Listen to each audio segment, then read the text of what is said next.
আরজিকরের রেশ কাটতে না কাটতেই আবারও বাঁকুড়ার বিষ্ণুপুর বাঁকাদহ চাঁচর জঙ্গলে এক গৃহবধূর নগ্ন দেহ উদ্ধার ঘিরে চাঞ্চল্য।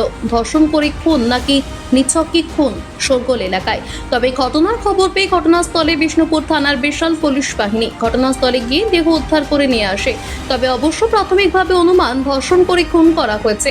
বিষ্ণুপুর থানার পুলিশ দেহটিকে উদ্ধার করে নিয়ে বাঁকুড়া মেডিকেল কলেজে ময়না তদন্তের জন্য পাঠায়। সূত্রের খবর, বিষ্ণুপুর হাসপাতালে ম্যাজিস্ট্রেট পর্যায়ের তদন্ত হচ্ছে বলেই খবর। তবে খুন নাকি ধর্ষণ, তবে অবশ্য মৃত গৃহবধূর পরিবার থেকে খুনের অভিযোগ দায়ের বিষ্ণুপুর থানায়। ওই মৃতদেহ বধূর পরিবারের পক্ষ থেকে জানানো হয়েছে ধর্ষণ করে খুন করা হয়েছে তাদের বাড়ির গৃহবধূকে। আজকে হয়েছে, আমরা সকালবেলায় সকলে খুঁজে বেরিয়েছিলাম, কালকের থেকে বাড়ি ফিরে না তো, যেয়ে দেখছি ডেড বডি জঙ্গলে পড়ে আছে। যেখানেতে ডেড বডি পড়ে আছে সেখান থেকে প্রায় 200 মিটার দূরের থেকে টেনে টেনে টেনে টেনে নিয়ে গেছে। সেই দাগ ধরে ধরে যেয়ে আমরা ডেড বডি খুঁজে পেয়েছি।